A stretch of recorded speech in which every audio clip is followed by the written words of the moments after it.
If you're an entrepreneur and you've ever wondered what the first step is to building your team and creating a business that can actually run without you, then you're going to want to listen to this. Stick around. We're going to cover step number one, and it might not be what you think it is.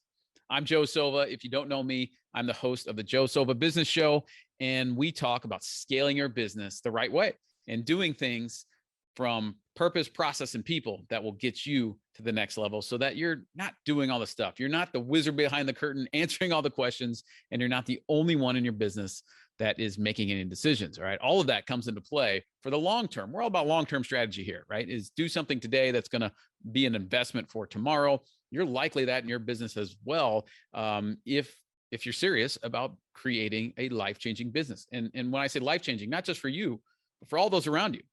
And that's really what any business can do. And as entrepreneurs, as dreamers, as visionaries, that's really why we get into the business in the first place, right? Otherwise, you could go work for somebody. And who wants to do that? Am I right? So definitely not me, probably not you if you're still here. But a big part of scaling your business, as you know, well, let's just look at the word, right? I want to grow my business. Everybody says that. I want to grow my business. Well, growing your business isn't simply growing revenue and growing customers, right? It's growing internally as well. You've got to grow your team. You've got to build a team. You have to build a business. That is, by definition, growing your business is adding people to your team. Because let's face it, as you know, resources are limited, right? You can only carry so many bricks in your hand if you're trying to move bricks from one end of the room to the other. I don't know why you'd be doing that. You probably wouldn't. You'd probably hire somebody to do it, right? Am I right? Or you'd at least get a wheelbarrow and put a process in place. But if you had to carry bricks on your own, you could only carry so much. And so what's the solution to that? It's clearly growing your team, hiring people that are with you for the long term. And that's the long-term strategy, as you already know if you're watching this. So you might be thinking, hey, that sounds good, Joe. I love it. Makes total sense. I want to grow my team, but usually there's a couple things that hold you up. So you might be thinking, I don't even know where to start. That's a big one that comes up. I was working with a coaching client recently, and that's what they said. They said, I don't even know where to start, right? This sounds good. I'm doing all the stuff. I'm burnout. I'm working late weekends. I'm working early mornings. I'm missing my kids' activities. If you're going through any of that, that's a problem, right? That's not sustainable. That's not where you want to be. That's not why you started your business in the first place. So step number one to getting around that is to start growing your team. And step number one of growing your team probably isn't what you think it is. So we're going to dive into that today. Again, you might be thinking, I don't know where to start. Most people think, hey, let me look at a job board and check some resumes, or let me put a post out on social media and just say, hey, I'm hiring, right? Happens all the time. I guess those are viable options. Probably not the best strategy. I've been doing this for nearly 20 years and working with business owners and entrepreneurs and getting them started building their team and processes within that and everything that goes with it. So I've seen everything. All right. And whether this is employee number 1 or employee number 100, the fact that you're here watching this means that whatever you were doing before probably isn't working when it comes to building out your team. You probably need another step. And again, the point of this entire episode, as you're about to learn, is what is step number 1? What do I do? How do I start that process of building my team? And again, it's not looking at resumes. It's not perusing the job boards out there. And it's not just hiring on a whim. That's another wonderful tactic out there is you meet somebody, yeah, they sound like a good fit, or good feet. They might have good feet. I don't know. I'm not into that kind of thing, but anyways, they sound like a good fit is where I was going. And you might be thinking, yeah, let's do it. Right. Can you do the job and do you have a pulse? And of course they're going to say yes and yes. And then, yeah, let's off to the races. And then 2 weeks later, they're a disaster, right? And that's the fear of a lot of people from their first hire is that I don't know what to expect. This is going to blow up in my face. I'm going to waste a bunch of time. So here's step number 1. That's going to get around a lot of that fear. And again, this isn't really what most people are teaching out there. You can find, look at me, I got 100 books, right? You can find book after book after book that says, here's the process of hiring somebody, but nobody starts where I have learned to start. Okay. I've got some great mentors in my time. I've had real world experience where I've made the mistakes. I'm going to share with you so you don't have to. It's that simple, right? Just listen to my story and figure out what I did wrong. I will share that with you and you can advance yourself, right? I mean, you could go through all that, right? You could take the years and years of, if you don't know, I've had my own business for 11 years. I've been essentially consulting businesses for nearly 20. I've had my own for 11. And you could go through those trial and errors yourself. Sure. You don't, you take it or leave it. What I'm saying here today, that's fine. But why would you delay your success like that? Why would you wait to be successful by trying to experience those painful lessons and costly?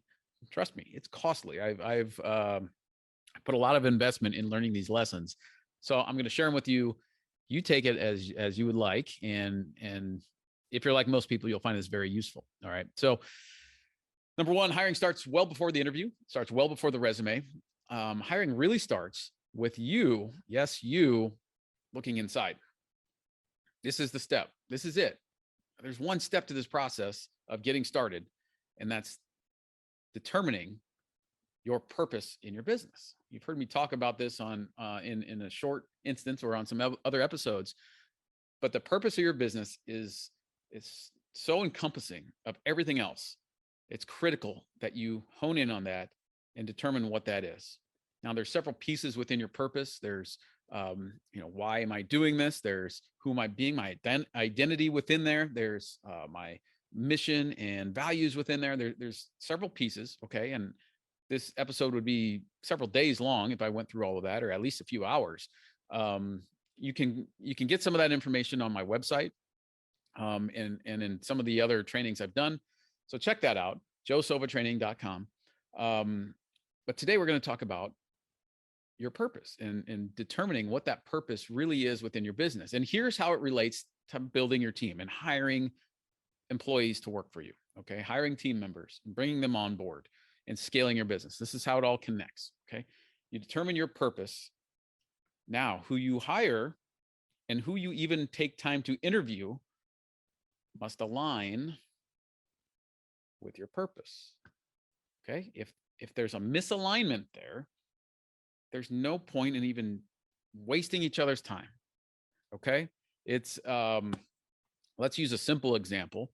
Okay. Let's say, you run a hamburger restaurant. All right. You've got a restaurant that does the best burgers, right? They're huge. They're juicy. They're thick, right? You get the double, you get all the toppings on it. And, maybe you throw some fried egg and, bacon and all kinds of let's put more, ham. You can put all the, it's a huge meat sandwich of a burger. All right. That's your specialty in your business.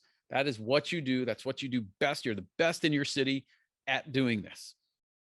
And you hire or take time to interview or even look at a resume of an employee who's a vegetarian.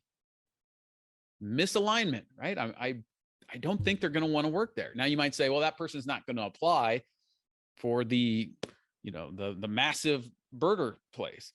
Well, if they didn't know that place, that business stood for massive hamburgers, and that was their sole mission in life, was to provide burgers to everybody. If they didn't know that, then they might apply.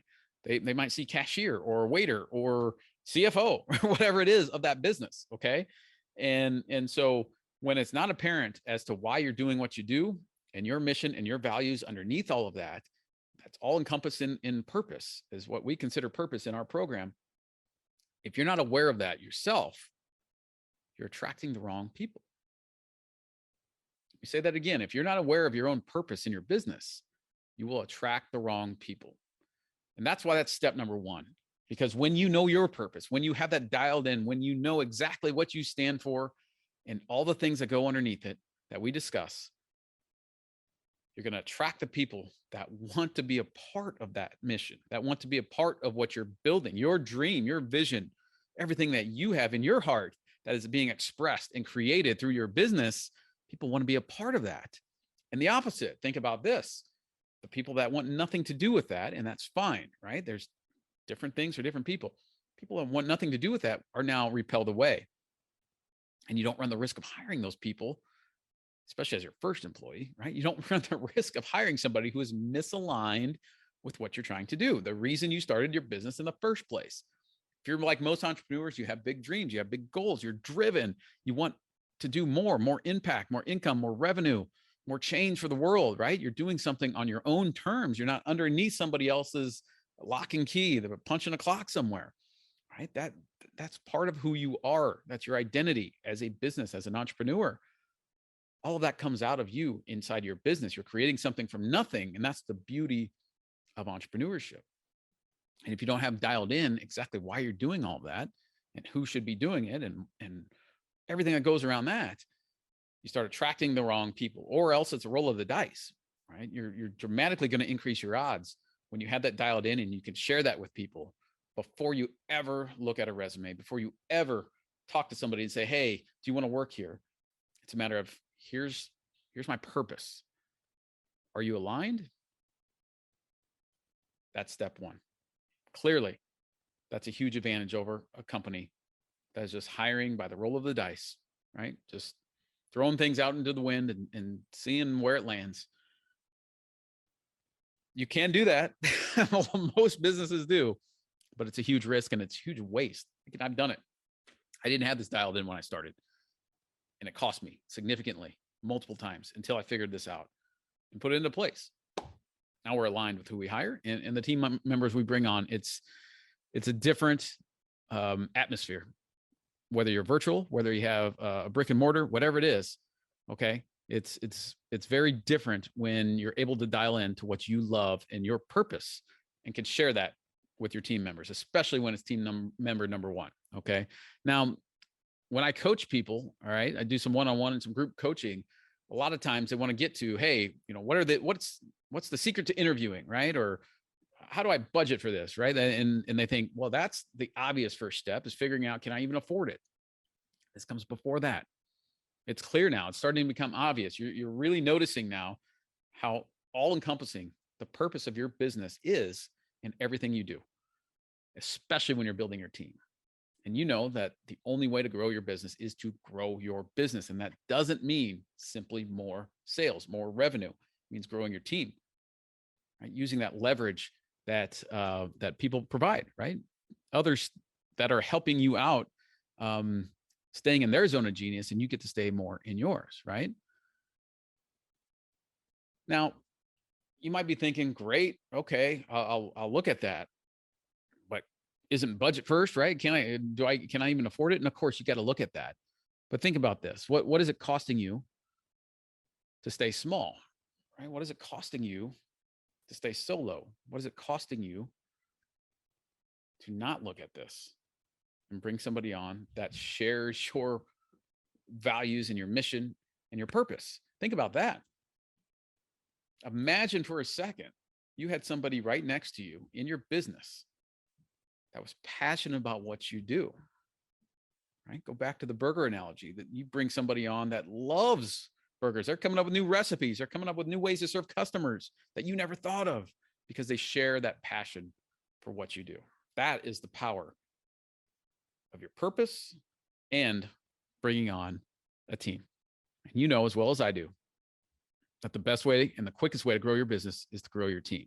Now, maybe you haven't decided to hire anybody yet, but the more you think about it, the more you realize that is the best way to achieve your goals and to make the impact that you're looking to make in this world. Your business is needed. Your business is critical to the rest of the world out there. It serves people, it gives them something of value. They need you. So the more you grow, the more you serve, the more impact you create, the more income you create. And it's the circle of life. And it's a beautiful thing. And that's what entrepreneurship is all about.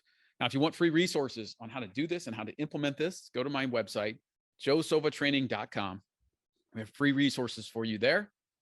As always, subscribe. All right. Go ahead and subscribe. More episodes coming out. Appreciate your time. As always, stay strong out there. Entrepreneurship is a roller coaster, but when you do these things, it's a fun ride. So enjoy it. Subscribe. We'll see you on the next episode. Thank you.